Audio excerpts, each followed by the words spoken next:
నా ఉదయపూర్వక నమస్కారం. చాలా మంది భూపతి రెడ్డి గారు కానీ, మా లక్ష్మణ్ గారు కానీ, మహేష్ గౌడ్ గారు కానీ బాగా క్లుప్తంగా చెప్పారు. టైం ఎక్కువ లేదు కాబట్టి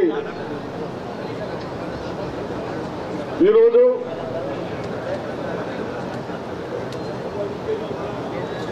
ఏదైతే మన సోనియా గాంధీ గారి నాయకత్వంలో మనకు పార్లమెంట్ మెంబర్గా ఒక సీనియర్ అభ్యర్థిగా ఉంటే బాగుంటుందన్న ఉద్దేశంతో రేవంత్ రెడ్డి గారి సూచనల మేరకు జీవన్ రెడ్డి గారిని మన అభ్యర్థిగా టికెట్ ఇచ్చి పంపడం జరిగింది. మరి జీవన్ రెడ్డి గారికి తప్పనిసరిగా చాలా అన్ని విషయాలు చెప్పారు జీవన్ రెడ్డి గురించి. వారికి వ్యవసాయము ప్రజలు అంటే దృష్టి తప్ప వేరే ఆలోచనలు ఉన్నాయి కాబట్టి చూసాం. కేసీఆర్ మాటలు చెప్తే ఓట్లేసి 10 సంవత్సరాలు మోసపోయాం. మన ప్రైమ్ మినిస్టర్ మోడీ గారు కూడా చక్కగా మాట్లాడి మాటలు చెప్పిన ఏమి చేయకుండా వ్యవస్థలన్నీ నాశనం చేశారు. అటువంటి అభ్యర్థులకు ఓట్లు వేద్దామా? మన రాహుల్ గాంధీ గారు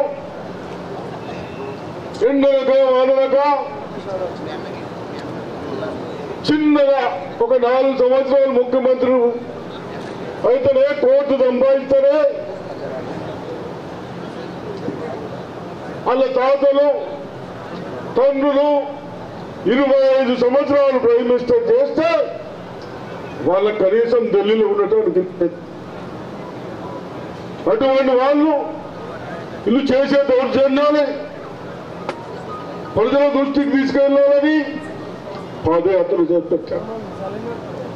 ఆ పాదయాత్ర తిరుగుతూ రాత్రి బాలు ఎక్కడైనా పర్మిషన్స్ ఇవ్వాలి. ఇంత దుర్మార్గం పాలనలో వాళ్ళు ఎవరిని మనం ప్రైమ్ మినిస్టర్ చేశాము, ఎవరిని గతంలో ముఖ్యమంత్రి చేశాం? మన ఓట్లతో, మీ ఓట్లతో. ఇప్పటికైనా ఇటువంటి వాళ్లకు బుద్ధి చెప్పకుంటే మనకు భవిష్యత్తు ఉండదు, మన పిల్లలకు భవిష్యత్తు అని చెప్తా ఉంటాను. కాబట్టి నేను గతంలో 3 నెలల కింద మన ఎలక్షన్లప్పుడు రేవంత్ రెడ్డి గారు కేసీఆర్ కు సరి అయిన మొగడని, కేసీఆర్ ని ఓడగొట్టే శక్తి ఉన్నదని మొట్టమొదటిసారిగా మనం 6-3 మీటింగ్ పెట్టాం. నాకు కొందరు చెప్పారు, లేదు మీరు మీటింగ్ పెట్టద్దు, నేను పర్మిషన్ ఇస్తలేదు, మేము ఒప్పుకుంటలేము, మేము రైతులను పెట్టుకుంటున్నామని చెప్పాం. అంటే అవసరమైతే పార్టీ ఒక పెద్దవాడినా ఇన్ఛార్జ్ అన్నా అని పక్కన పెట్టేశాం. ఎందుకు? మన పిల్లల భవిష్యత్ జడగొడతా ఉన్నాము దుర్మార్గులని. మీటింగ్ నుంచి బాగా సక్సెస్గా చేసుకుంటూ వచ్చాం. ఇప్పుడు కూడా మన నిజామాబాద్ పార్లమెంట్ మెంబర్గా ఫస్ట్ మీటింగ్ మన నిజామాబాద్ పెట్టుకుంటున్నాం. చూసాం బీజేపీ ఎంపీ అరవింద్ని చూసాం, బీఆర్ఎస్ ఎంపీ గోవర్ధన్ చూసాం. ఇంకేం చూసేది ఉంది? నేను చెప్తా ఉన్నాను భూపతి రెడ్డి గారికి, నేను ఒక్కడిని ఇరిగేషన్ మంత్రిగా రాజశేఖర్ రెడ్డి గారు మనకు అల్లీసాగర్ లిఫ్ట్ శాంక్షన్ చేసిన అది చేయని తర్వాత నా ప్రజలు గతంలో నిజాం కట్టిన నిజాం సాగర్ పూడికలు అయిపోయిన తర్వాత 1,00,000 ఎకరాలకు నీళ్ళు వస్తలేవు. మనం అందరం ఎందుకు బాగుపడ్డాం? వేరే డిస్ట్రిక్ట్ మనకేం డిఫరెంట్? ఆయన నిజాం పుట్టాల, ఆయన షుగర్ ఫ్యాక్టరీ పెట్టి ప్రాజెక్టు కట్టి 30 టీఎంసీలతో శ్రీరామ్ సాగర్ వరకు 2,75,000 ఎకరాలకు నిలిచాడు. కానీ పొడుగు వస్తుంటే రాజశేఖర రెడ్డి వారి దృష్టికి పోయిన తర్వాత కల్లీ సాగర్ గుర్తు పెట్టాం. నేను మినిస్టర్ అయినా కూడా నా ప్రజలకు ఇబ్బంది అవుతూ ఉంటుంది, నెగ్లెక్ట్ చేస్తూ ఉన్నారు కాబట్టి 20-21 స్టార్ట్ చేశాం. ఈ కేసీఆర్ వచ్చినా కూడా దళితులు స్వార్థాల కొరకు 200 కోట్లు ఇస్తే సిరికోట వరకు నీళ్లు పోయాడు. పైపులు వేసి మంచిపో ఊరు మునిగిపోతుందని చెప్పి ప్రాజెక్టు పెడతామని చెప్పి స్వార్థాల కొరకు 200 కోట్లు ఇచ్చేదానికి 2,000 కోట్లు ఖర్చు పెట్టారు. దాన్ని కూడా మన భూపతి రెడ్డి గారు ఎమ్మెల్యే గారు నేను మొన్న మాట్లాడాం. పాత డిజైన్ చేస్తే బాగుంటుందా, కొత్త డిజైన్ చేస్తే బాగుంటుందని మా ఆలోచన వద్దు, మీ ఇంజనీర్లు చెప్పమని చెప్పారు. వాళ్ళు టైం ఇస్తూ ఉన్నారు. తప్పనిసరిగా అవన్నీ పరిశీలించిన తర్వాత మన ప్రజలకు ఒక్కటే మా ఆలోచన ఏముందంటే, మనకు ఆరు తల్లకు నీళ్లు రావు, కేసీఆర్ దౌర్జన్యం చేసినట్టు రావు. మనకు వర్షం కానీ బోర్లు కానీ దానికి తోడే ఉంటాయి. ఒక 3-4 తల్లకు నీళ్ళు వస్తాయి, కట్టుకుంటాం అంతేనా. ఇప్పుడు దాన్ని కంప్లీట్ చేసుకుంటాం. అదేవిధంగా కేసీఆర్ గారి గురించి ఇప్పుడే మిత్రుడు మహేష్ గౌడ్ చెప్తా ఉన్నారు. మహేష్ గౌడ్ గారు కేటీఆర్ పోయి హరీష్ రావు పోయి ఈ భూములు ఎండిపోయినాయి, పంటలు ఎండిపోయినాయి అని చెప్తా ఉన్నారు. సరే దుర్భాగ్యులారా, మీ స్వార్థాల కొరకు, మీ కమిషన్ల కొరకు ప్రాజెక్టులు ఏదైనా ఫౌండేషన్ దొరకకుండా సగంకి లేచేసి మీరు మొత్తం డబ్బులు లేపేసి అప్పుడు నీళ్లుంటాయా?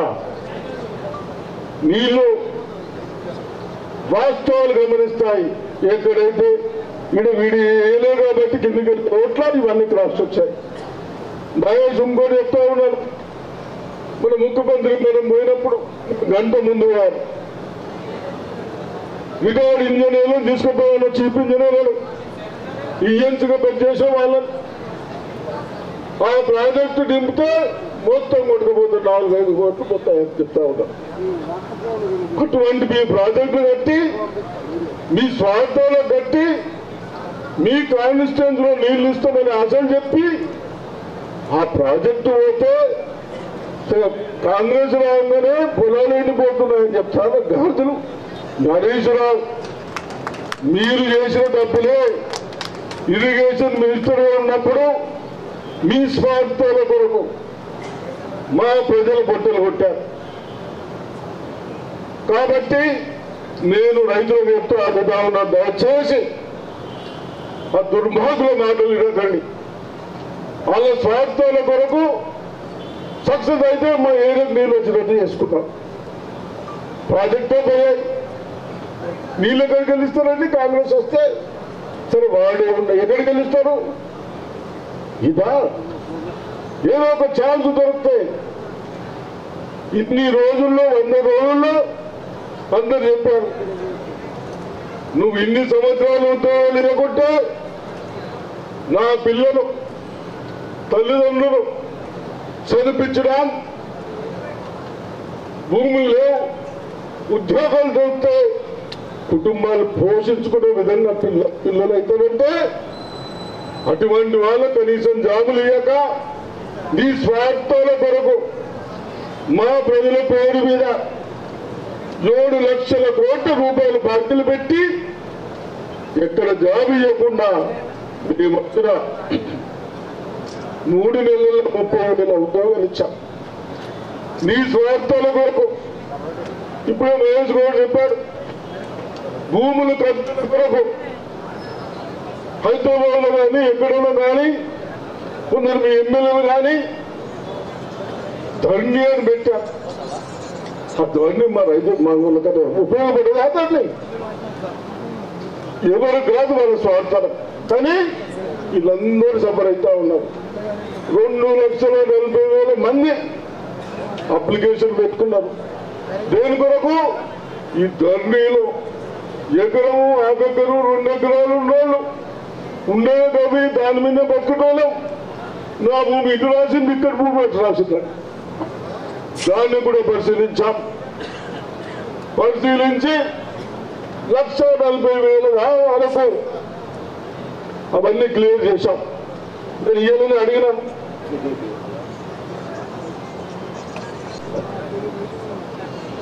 మేము ముఖ్యమంత్రులు మినిస్టర్లు చెయ్యం, ఆదేశాలు ఇచ్చాం. నా ప్రజలకు అందుబాటులో తహసీల్దార్లు ఉంటారు, ఆర్డీఓ గారు ఉంటారు. ఆ తర్వాత ఫైనల్ ఏదైనా ఉంటే కలెక్టర్ చేస్తాం అని ఆదేశాలు ఇచ్చాం. నేను అధికారులకు కూడా హెచ్చరిస్తా ఉన్నాను, దయచేసి ఈ వారం రోజుల్లో ఏదైతే కంప్లీట్ అయినాయో వాళ్ళకి ఇబ్బంది పెట్టకుండా తహసీల్దార్ చేతులునే మీరు ఇచ్చేయండి, ఆర్డీఓ ఇచ్చేయాలి, కలెక్టర్ బ్యాలెన్స్ కలెక్టర్ ఇవ్వాలి. దాన్ని మొత్తం 70% కంప్లీట్గా ఉంటుంది. ఈ విధంగా ఒకటి చేసుకుంటా మీరు చేసిన మీ స్వార్థాల కొరకు ప్రాజెక్టులు కట్టి మా పేరు మీద లక్షల కోట్లు పెట్టి నా పిల్లల ఫ్యూచర్ అన్యాయం చేసిందే అన్నింటి ఎట్లా కాపాడాలని చూస్తూ ఉంటాం. దాంట్లో భాగమే మరి ఈరోజు తప్పనిసరిగా 6 గ్యారెంటీస్ అని పెట్టుకుంటాం.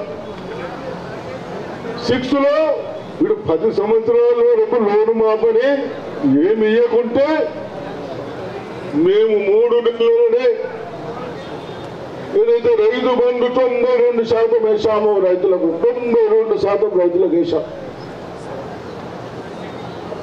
ఎన్ని రోజులు? 90.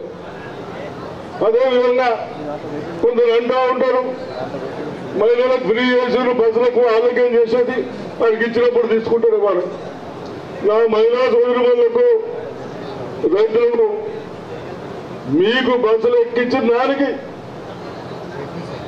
నెలకు 500-600 కోట్ల పైన అవుతున్నది అనుకుంటున్నా. దాన్ని కూడా 1000 కోట్లు ఆర్టీసీకి ఇచ్చినాము మన ప్రభుత్వం నుంచి. ఎందుకు ఇచ్చినాము? నా అక్కలు చెల్లెళ్ళు బస్సులలో ఫ్రీ తిరుగుతున్నారు, మీరు తిరిగిన టికెట్ పైసలు ఇచ్చాము. ఈ విధంగా ఇక్కడ అదే కేసీఆర్ అయితే దరిద్రులు కనీసం బస్సు రిపేర్ చేయకుండా 100 బస్సులు డిపోలలో పెట్టారు. అటువంటి స్వార్థపరులు. అదేవిధంగా గ్యాస్ సిలిండర్ కానీ ధరణి కానీ అదేవిధంగా బస్సు ఫ్రీ కానీ ఆరోగ్యశ్రీ గతంలో ఎమ్మెల్యే దగ్గరికి పోతే వారికి 20,000, మధ్యవర్తికి 50,000. ఇదా ఇప్పుడు ఎన్నో లెటర్స్ క్లియర్ చేస్తా ఉన్నా. 4-5 లక్షల వరకు కూడా లెటర్స్ చేస్తా ఉన్నాం. తప్పనిసరిగా ఆరోగ్యశ్రీ చేస్తా ఉన్నాం. ఎందుకు? నా ప్రజల కొరకు. హాస్పిటల్లో పోతే కార్పొరేట్ హాస్పిటల్లో ఇష్టం వచ్చినట్టు బిల్లు ఇస్తా ఉన్నారు. వాళ్ళకు కూడా ఇంకా 3 నెలల తర్వాత అన్నింటినీ సమీక్షించి ఏ బీమారికి ఎన్ని పైసలు వేయాలో నామ్స్ ఉన్నాయి. ఆ నామ్స్ వరకు తప్పనిసరిగా పాటించాలని కొత్త ఆదేశాలు ఇస్తాం. ఈ విధంగా మరి 3 అయిపోయిన తర్వాత ఏదేమైనా మన పిల్లలు స్కూల్స్కు పోవడానికి కూడా 2 పిల్లలు ఉంటే 50,000 ఖర్చు అవుతా ఉంటాయి. సంవత్సరం రిసోళ్ళకి అవుతుందా? అవుతున్నాయా? 2,000 2 ఉన్నారు బాబు, 2 ఉంటే 4,000, మరి 10 నెలలకు 40,000. అవి కూడా మనము మంచి గ్రాడ్యుయేట్స్ ఉన్నారు, మంచి పండితులు ఉన్నారు, కానీ వాళ్ళకి అడిగే వాళ్ళు చెప్తున్నారు అడిగే చూసేవాళ్ళు లేరు. వాళ్ళపైన కూడా సమీక్షిస్తాం. అదేవిధంగా మన ముఖ్యమంత్రి గారు మన అమ్మాయిలు కూడా పొద్దున వస్తే సాయంత్రం మనకు బాత్రూమ్ పోవడానికి కూడా సౌకర్యాలు ఉన్నాయంటే దానికి కూడా 1.5-2 కోట్ల మనకు కాన్స్టిట్యున్సీకి స్కూల్స్ కూడా పెట్టడం జరిగింది. అదేవిధంగా డ్రింకింగ్ వాటర్ ఇదేం మిషన్ భగీరథ, మిషన్ భగీరథ ఎవరు పెట్టిండో అదేం ప్రాజెక్ట్ మనకు నిజాం సాగర్ మీద సింగనూరు ప్రాజెక్టు ఆడ పెట్టి అది నిజాం సాగర్కు నీళ్ళు ఇచ్చి ఇక్కడ ఎట్టరాలి ఆడికి వెళ్ళి పైపులు వేస్తే 120 కిలోమీటర్లు పైపు. ఇవన్నీ మీ అందరికీ రైతులకు 1 ఎకరం ఎండకుండా మన ప్రభుత్వం వచ్చినట్టు నీళ్ళు ఇచ్చాం. అల్లీ సాగర్ కానీ గుత్వాలు కానీ నిజాం సాగర్ కింద కానీ. అదేవిధంగా రేపు మంచినీటి ఇబ్బంది వచ్చేటట్టుంది, కానీ నేను 2 నెలల నుంచి ఆఫీసర్లు ఎంబడి మనకు నిజామాబాద్కు అల్లీ సాగర్ కానీ ఆ పక్కన ఏం చెరువు ఇంకోటి బతుకమ్మ చెరువు కాకపోటు నస్తుడు రఘునాథ్ చెరువు కూడా నింపెట్టారన్నాం. ఈ 2 నింపెట్టేసి గోధుమలు కూడా మళ్ళీ జూన్ వరకు ఇబ్బంది రాకుండా దాన్ని కూడా నింపి పెట్టాం. 6 ఏరియాకు ఈ పుణ్యాత్ములు 10 సంవత్సరాల్లో నా మున్సిపల్ చైర్మన్ చెప్తాను ఓహెచ్ఎస్ఆర్ అంటే నీళ్ళు ఎక్కియేటందుకు నల్లలు ఇచ్చేందుకు కూడా ఓహెచ్ఎస్ఆర్స్ లేవు. ఆ నీళ్లు కూడా శ్రీరామ్ సాగర్కి వెళ్ళి మనం ఉన్నప్పుడే ఇచ్చిన ఈ పైప్ లైన్లు వీళ్ళు వచ్చినాక కూడా మన మీద భాగ్యలే తప్ప పనులు చేయలేదు. వాళ్ళకు కూడా తప్పనిసరిగా ఆర్మూల వాళ్ళకు నీటి ఇబ్బంది పోవటానికి ఓహెచ్ఎస్ఆర్ కూడా కట్టిద్దాం. ఈ విధంగా ఎక్కడ ఏదున్నా చేసుకుందాం. మరి జీవన్ రెడ్డి గారు వీళ్ళందరూ కంపారిజన్ చేశారు. అరవింద్కు గోవర్ధన్కు దేంట్లకు లెక్క కాదు. నేను అడుగుతా ఉన్నాను, అరవింద్ కానీ బాగా మాటలు చెప్పే బీజేపీ వాళ్ళు కానీ మేము మా రైతులకు పంటలకు గిట్టుబాటు ధర రావాలి, నా పిల్లలకు 5-6 వేల మందికి జాబులు రావాలని మీ అందరి ఆలోచన మేరకు నందిపేట 400 ఎకరాలు ఇచ్చాం. సెన్సర్ పెట్టి ఇస్తే దానికి కీర్తి చేసులు జయపాల్ రెడ్డి గారు ఉండగా అప్పుడు ఎంపీ మధువెక్కుడు ఉండే పోయి ఒక 50 కోట్లు సబ్సిడీ కూడా అంతేనా ఇప్పించినాక కూడా ప్రాజెక్టు చేయాలి. గతంలో ఇది ఇంకా దేని కొరకు అని మన ప్రజల ముందు ఇంకా దేని కొరకు వస్తా ఉన్నారని చెప్తా ఉన్నాను. తప్పనిసరిగా అటువంటివి కూడా చాలా ఉన్నాయి. షుగర్ ఫ్యాక్టరీలో కూడా ఇప్పుడు చెప్పారు కదా కేసీఆర్ 3 నెలల మీరు పెసోళ్ళు రాత్రులు కదా బాబు తలకాయలు పోతాయి. నువ్వు ఎవడో కేసీఆర్ పోయినా ఆఖరి మీరు తెచ్చేస్తే పోయింది కానీ తలకాయ ఆయన ఏం ఫ్యాక్టరీలో అయితే తీయలే కదా. మీరు ధైర్యంగా ఉండి వాళ్ళ బిడ్డను కూడా ముఖ్యమంత్రి ఉన్నా మనం దేనికి భయపడకుండా ప్రజలు మన భవిష్యత్తుని కాపాడే నాయకులు కావాలి అన్న ఉద్దేశంతో కేసీఆర్ బిడ్డను ఓడగొట్టింది. మరి ఆ కోపం ఈ కోపం ఉన్న దాంట్లో ఏదో అని చేస్తుంది. వేసిన దాన్ని కాదు బతుకమ్మ చూపించవచ్చు. ఏం పని లేదు, ఏం లేదు, ఏం లేదు. ఊక మాటలు చెప్తే వాడిని వీడిని తిడుతూ వస్తుందా? తిడితే కడుపులు కాదు మాకు. మరి అందరం కానీ చేస్తున్న పనులు ఎందుకు చేసుడు? కాబట్టి తప్పనిసరిగా జీవన్ రెడ్డి గారు ఇప్పుడే మీ అన్నారు బ్రేకింగ్ న్యూస్ అని చూస్తా ఉన్నా. ఇప్పుడు వచ్చినప్పుడు మోడీ గారి సొంత రాష్ట్రంలో 2000 మంది బీజేపీకి రీజన్ చేసి టికెట్లు ఇచ్చిన వాళ్ళు కూడా అబద్ధం చెప్తా ఉన్నారని. అది కరెక్ట్ మరి మీకు అడిగినా నచ్చిరాదని ఇదేంద్ర బాబు అది కరెక్టే అంటా ఉన్నాం. అటువంటి పరిస్థితుల్లో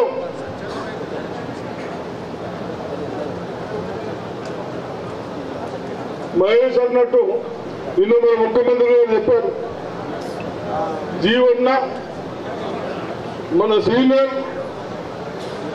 సర్వేలలో బీజేపీకి బాగలేదు, అందుకొరకే ఇక్కడ వచ్చి తిరుగుతా ఉన్నాడు.